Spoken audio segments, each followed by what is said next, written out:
Sudah banyak anak-anak berkumpul di tanah lapang itu. Mereka tidak hanya dari RT kami, tetapi juga dari berbagai RT lain. Berteriak dan berceloteh girang.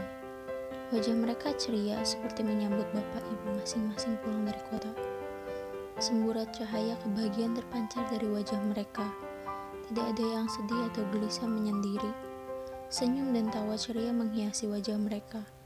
Kami jadi makin ingin tahu apa yang membuat anak-anak di kampung ini senang dan bahagia akhir-akhir ini. Oh bukan, dugaanku berubah. Siapa yang menjadikan anak-anak bisa sebahagia itu? Orang seperti apa yang bisa masuk ke dalam kehidupan mereka, sehingga membuat suasana indah dan damai? Pasti orang istimewa bagi mereka. Kami menyangka pasti orang itu membawa banyak hadiah atau sesuatu yang dia bagikan setiap anak. Dia pasti penghibur atau seniman lihai dan terampil membuat hiburan bagi anak-anak. Ternyata semua keliru. Jumanto, tetanggaku, bermata sangat jeli. Dia melihat dulu sosok wanita setengah baya di tengah-tengah tanah lapang. Benar, aku pun sudah melihat. Meski belum jelas apa yang sosok itu lakukan, yang jelas kami mendengar bahwa ceria anak-anak begitu lepas dan puas. Wajah mereka bahagia tanpa dibuat-buat. Suasana sangat hangat dan indah.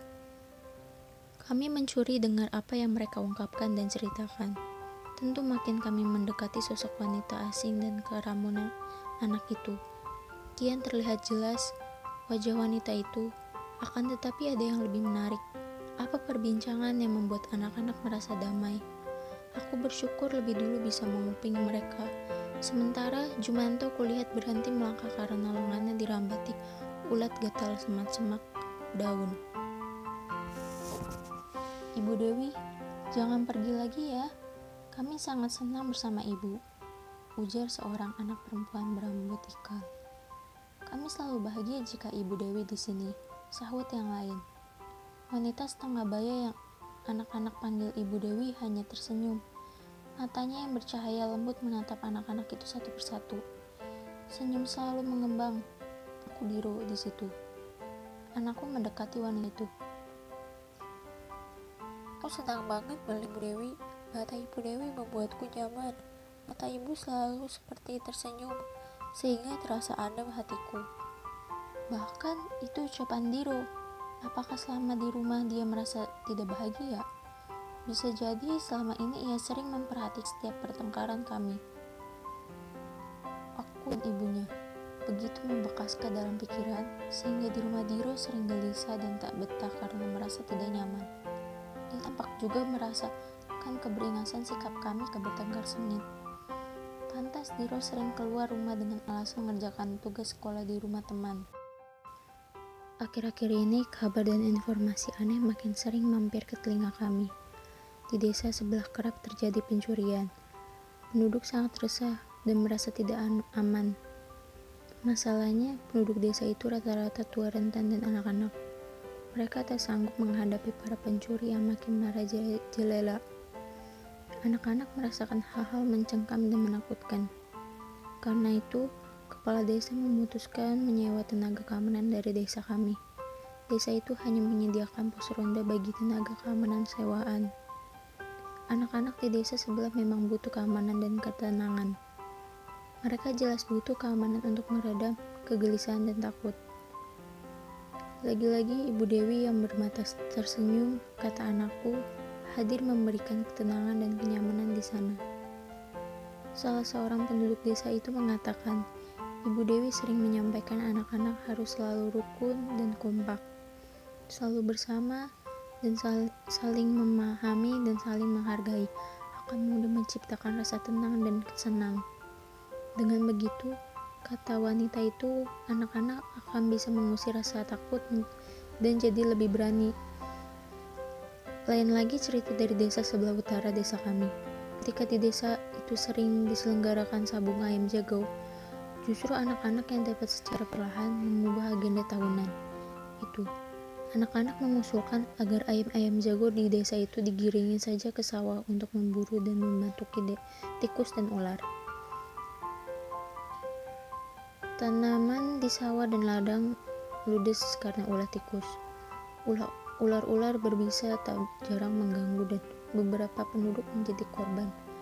Jadi anak-anak meyakinkan tidak ada salahnya memanfaatkan tenaga ayam jago. Kelak, ayam jago yang paling banyak membuat mati atau sekarat tikus dan ular, itulah sang pemenang. Mulanya sebagai penduduk tidak menyetujui ide anak-anak. Namun, sebagian lain bersikukuh mencoba. Ternyata tercium juga ide itu muncul dari akal Ibu Dewi. Malaikat baru anak-anak menginginkan desa mereka menjadi aman dan tentram. Jika desa sudah aman, tentu anak-anak merasa nyaman dan bahagia. Mereka bisa tersenyum tanpa beban dan dibuat-buat. Mereka hanya butuh suasana baru yang jauh dari kepura-puraan dan semu. Ibu Dewi meyakinkan kepala desa. Sebenarnya anak-anak sudah merasa jenuh dan muak dengan media digital dan elektronik yang terlanjur sering mempertontonkan kebuasan dan kelicikan manusia di depan mata. Dari hari ke hari, minggu ke minggu, dan bulan ke bulan, banyak anak di hampir setiap desa selalu merindukan Ibu Dewi. Pemilik mata tersenyum. Sosok dan sikapnya sangat membantu anak-anak keluar dari kesumpakan di lingkungan mereka. Kesumpakan yang sudah terlalu mengatur dan mengekang kebebasan mereka memiliki kesenangan. Para orang tua mereka anggap telah merampas kebahagiaan masa anak-anak. Anak-anak lebih menanti-nantikan dan merindukan Ibu Dewi dengan tatapan mata yang sejuk dan menenangkan karena telah membawa kedamaian dan kebahagiaan. Akan tetapi, di sisi lain sebagian masyarakat resah atas kehadiran Ibu Dewi yang sangat anak-anak cintai. Mereka khawatir anak-anak akan mendapat pengaruh buruk, sehingga bisa merongrong kewibawaan dan kekuatan orang tua. Dugaan mereka benar. Puncaknya anak-anak di desa kami bertingkah di luar nalar dan wewenang mereka. Mereka menginginkan diberi hak membuat peraturan. Bahkan anak-anak juga ingin membuat undang-undang tata tertib untuk mengatur para orang tua. Gila! Mereka benar-benar sudah keterlaluan.